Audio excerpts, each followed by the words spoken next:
I have a very interesting subject. I call it 5 simple steps to go from average to fortune. Let me give you this simple little talk. How to go from average to fortune. There's 5 simple steps. You might like to make a note of them. Here's the first one. Get serious. That's number 1. I don't know any substitute for that. You've really got to get serious. You don't have to be grim, but you must be serious. I know a guy that's got a half a dozen jokes keeping him from becoming wealthy. He's not known as rich. He's known as a joker, which I guess is okay if that's the kind of life you want to live. But it really isn't the best way to live. To go from average to fortune, you must get serious. And you must get serious about 2 very important things. Number 1 is setting your goals and where you want to go. Designing the next 5, the next 10 years is so vitally important. What do you want to do economically? Where do you want to go? What do you want to be? What would you like to have? What would you like to share?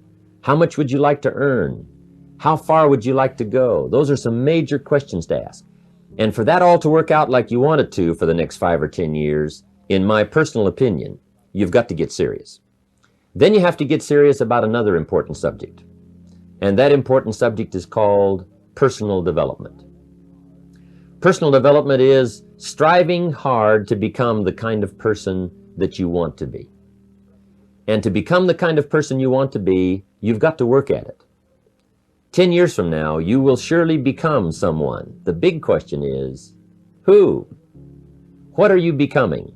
And if you go to work on it now, sure enough, in a very short period of time, you can take on a new direction to become the kind of person you want to be. There's a very important question to ask, and the question is, 10 years from now, you will surely arrive. And the question is, where? So to answer the question of where you want to arrive and the kind of person you want to be, you've got to get serious. So that's point number 1. To make your life worthwhile and unique, to go from average to fortune, you've got to get serious. Serious. Life is serious. The future is serious. One ancient novelist said, these are the best of times and these are the worst of times. And for some of those who came across this platform at the extravaganza, $1 million a year incomes, for them, it's the best of times.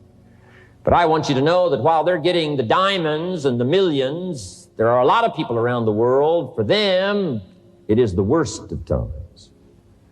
The best of times and the worst of times. That's called serious matter.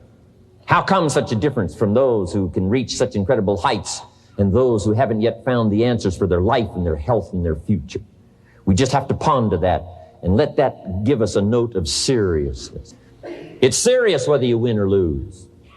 It's serious whether you succeed or fail. It's serious whether you've got a good future carved out for yourself or you do not have. These are serious matters. Matters of the heart are serious. Matters of income are serious. Matters of supporting your family, serious. Are you serious? Why? We got a serious matter here to discuss. We haven't come with the latest 10 stories. We've come with a serious matter. And I want you to take on that serious tone. Now, the second point is get smart. To make your life work out worthwhile, you've got to have some ideas. You've got to have the information. So you've got to be smart. In fact, in this decade, you must be much smarter than you were in the last decade. You've got to read the books. You've got to come up with the information. When I have a chance to talk to the high school kids, that's the theme of my talk. Get smart. There's nothing worse than being stupid. And if you will read the books, learn from your experiences, do all the things that you possibly can to get the information, sure enough, you'll be wiser this year than you were last year. And I've got a few techniques that I teach in my seminar on how to get smarter, keeping a journal, going to the lectures, going to the seminars, listening to the sermons, picking up ideas from other people. You just must keep up this steady process of learning. Never cease your quest for knowledge. And that's one of the key points to go from average to fortune. Get smart.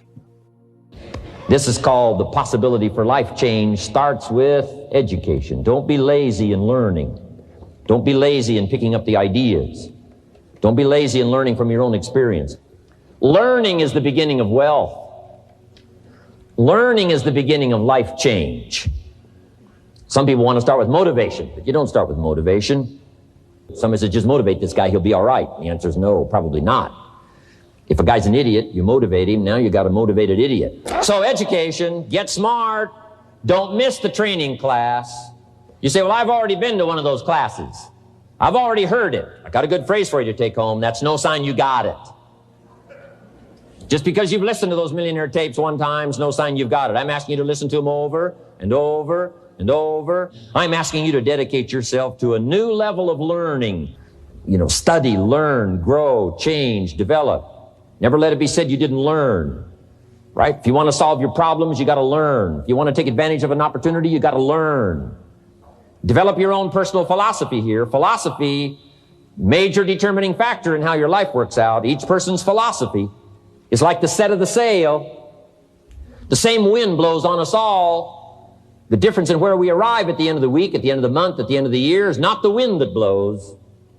But what's going to make the major difference? Each person's personal philosophy that sets a better sail, sets a better sail. So don't ask for a more favorable wind. That's like wishing something that's not going to occur. Don't ask for better seed and soil. All you got's what's available. Don't curse what you got. The key is to set a better sail and turn what you've got into the miracle of your future. Don't wish it was easier. Wish you were better. Don't wish for less problems. Wish for more skills. And that's the reason for coming here, spending a couple of days of intense effort, taking notes, rolling up your sleeves, going to work, commit yourself to learning so that you can get smarter for the days ahead.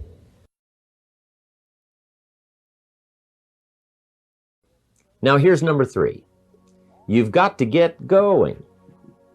All of the things that you've learned will not do you that much good if you don't put it into an action plan. You've got to get going.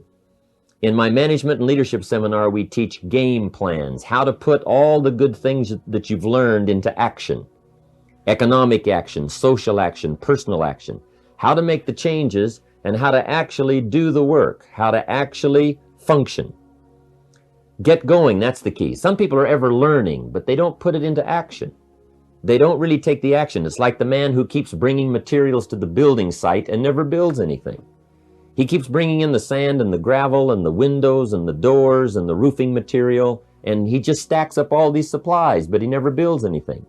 See, if you do that long enough, fairly soon they'll come and take you away. You've got to do something with what you've learned. You've got to take action. You've got to get going. So that's one of the most important things to learn, how to design your days, how to design your weeks, how to design the months so that you take the proper action to get the proper return that you're looking for, whether it's economic or personal. Get going. It's a major key. You got to get going. You got to take action. The disciplines is the miracle process. And here's how to get the miracle of your future going as far as disciplines are concerned. Number 1, do what you can. You might go home and set a whole new pace for yourself, and we call it cleaning up neglect. Should walk around the block, could walk around the block for your good health. Don't walk around the block. See, you're on the wrong track. Should read, could read, don't read. On the wrong track. Should call, could call, don't call. On the wrong track. Could change, should change, don't change. You're on the wrong track. Letters you haven't written, conversations you haven't had with your family, somebody you should sit down with when you get back home, get that job done. Don't let neglect destroy your days, destroy your life, and destroy your future. Go back and do what you can. And if you'll do what you can, then life will give you some extraordinary things to do. We all pity the man, right? Wants to stride out of his house, go straighten out the corporation, has not yet straightened out his garage. You got to take care of the small disciplines before life will give you a chance to handle the more complicated disciplines. Good phrase to take home. All disciplines affect each other. In fact, here's a good philosophical phrase. If you hadn't thought of it before, here it is. Everything affects everything else. It's so easy to be casual and say, well, this doesn't matter. This doesn't matter. I'm telling you, everything matters. Of course, some things matter more than others, but there isn't anything that doesn't matter. Let us not neglect. Do not neglect the smallest of disciplines, and build on that foundation, and you can have everything you could possibly want. Now here's number 4. You must get excited. And not just the false enthusiasm of just pure positive thinking. You've got to get excited over some very basic things. One is, get excited over your ability to make yourself do the necessary things. Because discipline is major step 1 toward personal progress. And anytime a person wishes to, they can make major changes in their life, personally and socially and financially. It doesn't ever have to be the same after today. No telling what you could do today if you really wish to.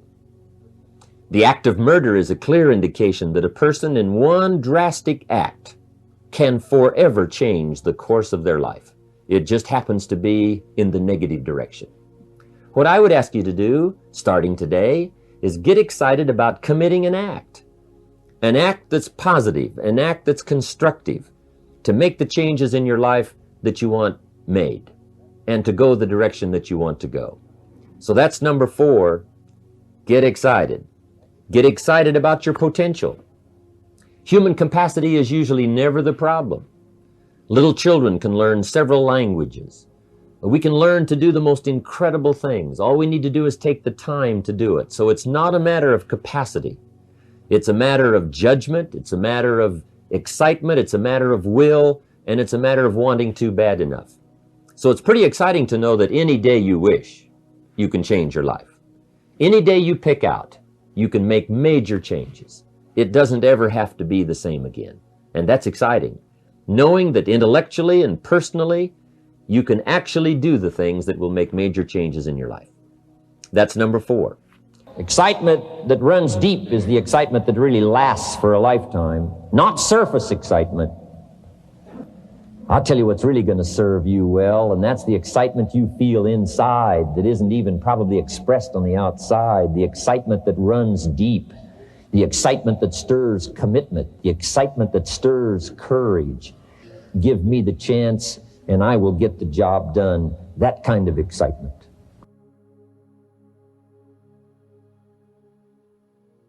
Here's number 5. Number 5 is get away. I have found, especially in the last 15, 20 years, that there's an important thing called life balance. You've got to learn to get away. You must learn to get away and be alone. Learn to get away and reflect. Learn to get away and learn how to live as well as how to earn. How sad it would be to learn how to earn well, but not learn how to live well. You must balance your life. We teach something, especially in my staff, I teach something called lifestyle. Lifestyle is how you learn to live your life. Some people have money, but they don't even know how to spend it. They have time, but they don't know how to spend it. Some people are successful, but they don't know how to spend their success. They don't know what to do with it. They don't get joy from it. Rather, they get animosity. A father takes $5, crushes it, and throws it at his son and says, if you need it that bad, take it. Now, it's the same $5. But instead of dispensing it with joy, he dispenses it with animosity. That's the difference in not knowing how to live. It's called lifestyle. Then you've got to take time to cultivate good friends. You've got to take time to be with your family. You've got to take time to be with the people who are important to you, designing your life in those respects. Get away. Take the time. Reflect on your life. Recharge your batteries. Do some growing away from your enterprise. Then when you come back to your enterprise, after you have taken this time to balance your life, you will find that on the job, working on your enterprise, things will really go much better. So those are the 5 simple steps to go from average to fortune. Get serious. Get smart. Get going. Get excited, and get away. I hope those points will be valuable for you as you consider them. And I want to thank you for giving me this few minutes of your time. And for you giving me some of your time, I would just like to sincerely share this with you. Do not walk in front of me. I may not follow. Do not walk behind me. I may not lead. But walk beside me, and be my friend. Thank you for listening.